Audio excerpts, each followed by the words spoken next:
বরগুনার পাথরঘাটা উপজেলার একমাত্র চিকিৎসা কেন্দ্র উপজেলা স্বাস্থ্য কমপ্লেক্সের অব্যবস্থাপনা, চিকিৎসক সংকট ও স্বাস্থ্যসেবার মান অবনতির প্রতিবাদে মানববন্ধন কর্মসূচি পালন করা হয়েছে। বিস্তারিত থাকছে নাজমুল ইসলাম সৈকতের প্রতিবেদনে। শনিবার দুপুর 12টায় হাসপাতাল চত্বরে এই মানববন্ধন অনুষ্ঠিত হয়।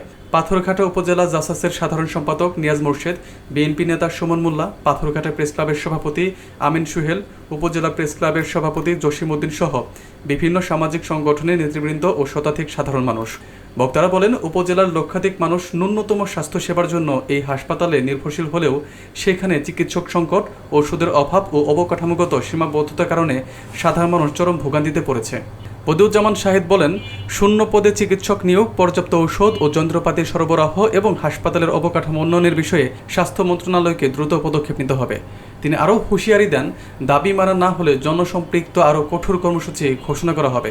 মানববন্ধনে স্থানীয়দের স্বতঃস্ফূর্ত অংশগ্রহণ স্বাস্থ্যসেবার সংকট নিয়ে সাধারণ মানুষের ক্ষোভের প্রতিফলন ঘটায়। কারণ তারা যে কয়জন স্টাফ আছে তারা যদি কোনো অনিয়ম করে, সেখানে জেলা সিভিল সার্জন মহোদয় আছে, সেখানে আমরা লিখিত জানাবো। আমরা এজন্য তো খারাপ ব্যবহার করতে পারি। আপনার মাধ্যমে আমরা দাবি জানাই, অন্তত 50% ডাক্তারের একটি পদায়নের বিষয়টি জোরালো দাবি করবেন। এটা শুধু দাবি না, আগামী এক সপ্তাহের মধ্যে যেন আমরা এই ব্যাপারে আপনার পদক্ষেপ দেখতে পাই। অতি তাড়াতাড়ি যাতে আমরা ভালো চিকিৎসা পাই।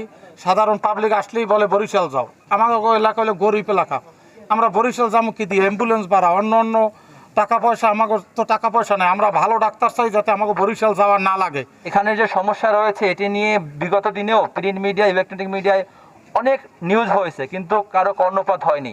আমরা ঢাকায় মানববন্ধন করব, স্বাস্থ্য মন্ত্রণালয় স্মারকলিপি দেব। এই চিকিৎসা বঞ্চিত 2.5 লক্ষের জন্য মাত্র 2 জন মানুষ, এটা কোনোভাবে মানা যায় না, এটা সহ্য করা যায় না, এটা অত্যন্ত অমানবিক। সর্বোচ্চ চেষ্টা করব যে রোগী আমার এখানে সার্ভিস দেওয়া সম্ভব, বরিশাল যাতে না পাঠানো যায় সেরকম আমি সর্বোচ্চ চেষ্টা করব। কোনো সমস্যা হলে আপনারা আমাকে জানাবেন, আমি আপনাদের সহযোগিতায় সর্বোচ্চটা চেষ্টা করব হাসপাতালের মান এবং সেবার মান ভালো করার জন্য এবং উন্নয়ন করার জন্য।